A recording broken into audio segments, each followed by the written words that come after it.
अंत भला तो सब भला। रोली की शादी उसके माँ बाप एक आलसी लड़के से करा देते हैं। चलो, रोली की शादी हुई और हमने गंगा नहाई।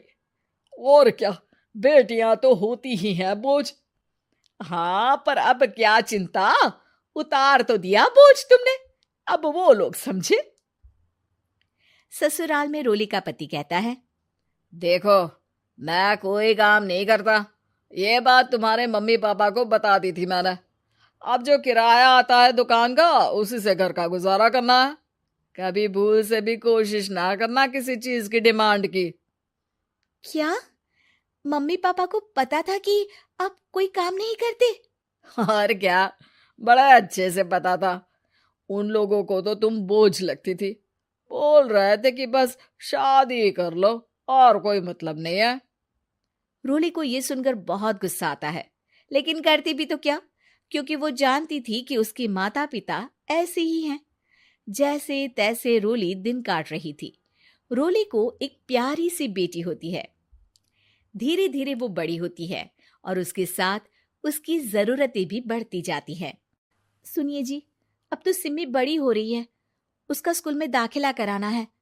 मैंने अब तक तो जैसे तैसे समय काट लिया, लेकिन मैं बच्ची की परवरिश में कोई कमी नहीं रखूंगी। अरे क्या है यार, अब तो लगता है कोई ना कोई काम ढूंढना ही पड़ेगा। अब पति रोज काम की तलाश में जाता और बिना किसी काम के वापस आ जाता। रोली समझ जाती है कि पति के अंदर अब काम करने की क्षमता नहीं है।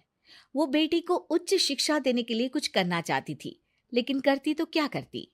एक दिन रोली की सहेली कहती है, रोली, मेरी कोई औलाद नहीं है। अगर तू मेरी औलाद को जन्म दे तो मैं तुझे तेरे मुंह मांगे पैसे दूंगी। अरे, तेरी औलाद को मैं कैसे जन्म दे सकती हूँ? सरोगेसी से। बच्चा मेरा और वैभव का ही होगा, लेकिन कोख तेरी होगी।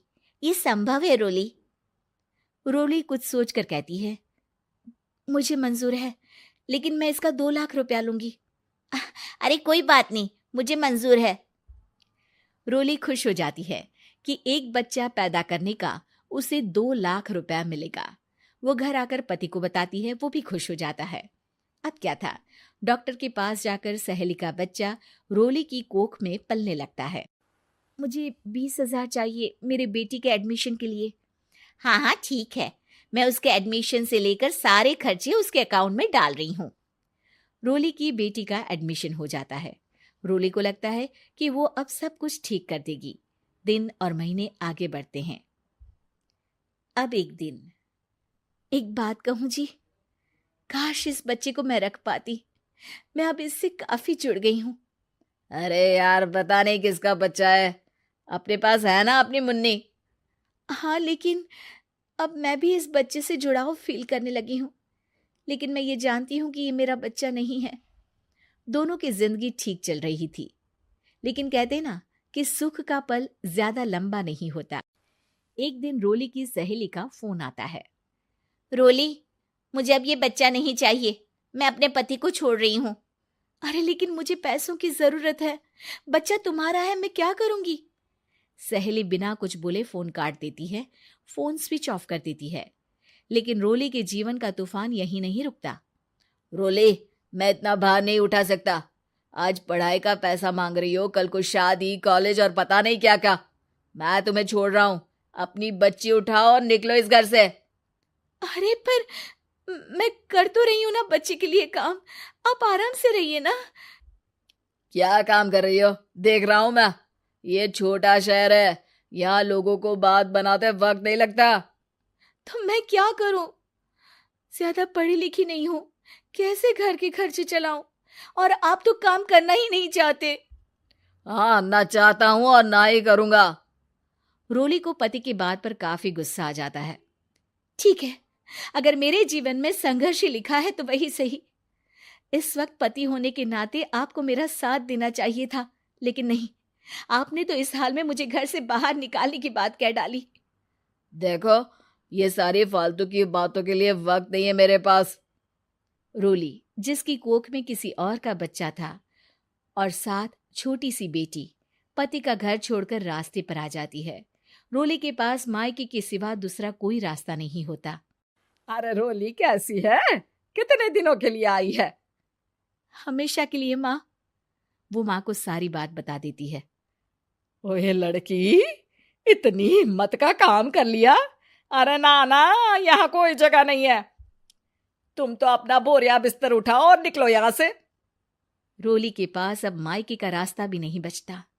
वो चुपचाप बच्ची को लेकर जा रही थी कि उसे दर्द होता है और वो डॉक्टर के पास चली जाती है और फिर वहां वो एक प्यारे से बेटे को जन्म देती है।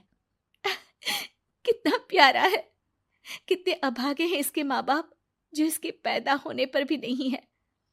तभी वहां डॉक्टर आ जाती है।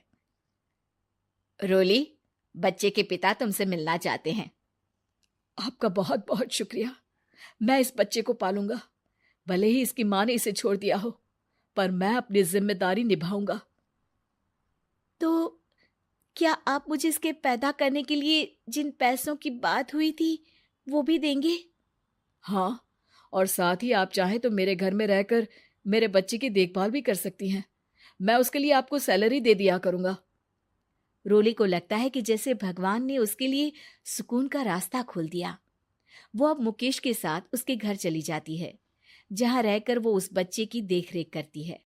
अब मुकेश के घर को रोली अच्छे से संभाल लेती है।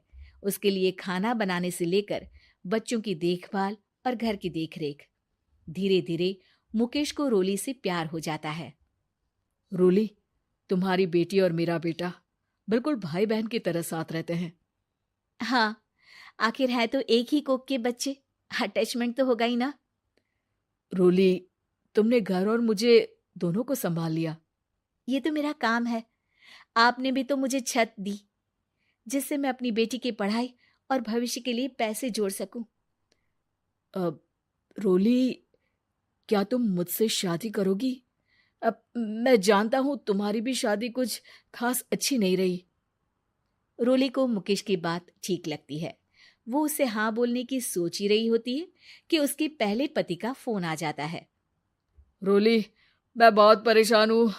मेरा एक्सीडेंट हो गया है। मैं चाहता हूं तुम वापस आ जाओ। रोली को पुराने पति की चिंता होने लगती है। वो सोचती है कि वो क्या कर रही थी। हाँ हाँ ठीक है, मैं आ रही हूँ। हाँ रोली, आ जाओ, लेकिन बच्ची को कहीं हॉस्टल में छोड़कर आना, क्योंकि मैं नहीं चाहता कि हम लोगों के बीच फिर से वो सारी बातें हो। रोली को समझ आ जाता है कि पति आज भी सुधरा नहीं है। वो पति के पास जाने से इनकार कर मुकेश को हाँ कर देती है।